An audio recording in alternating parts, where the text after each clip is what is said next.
మనం మారడానికి ఎన్ని సంవత్సరాలు పట్టొచ్చు? ఎవరైనా సరైన కోచ్‌ని అడిగారనుకోండి, మారడానికి ఎట్ ఎన్ ఇన్‌స్టంట్ చాలు. అంటే ఒక్క క్షణం చాలు. మీరెలా చెప్పగలరండి అని అడుగుతారు.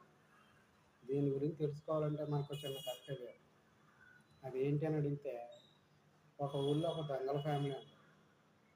దొంగల ఫ్యామిలీలో ఎవరుంటారు కామన్‌గా? దొంగతనం చేసేవాళ్ళు ఎక్కువ ఉంటారు.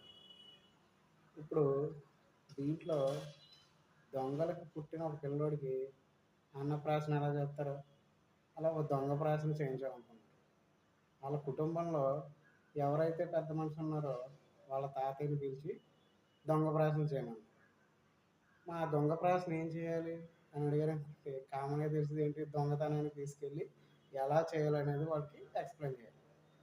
అప్పుడు అలాగే తాతయ్య ఈ మనవడిని తీసుకెళ్ళాడు. అలా ఎలా చేయాలి ఏంటనేది ఎక్స్‌ప్లెయిన్ చేయాలి.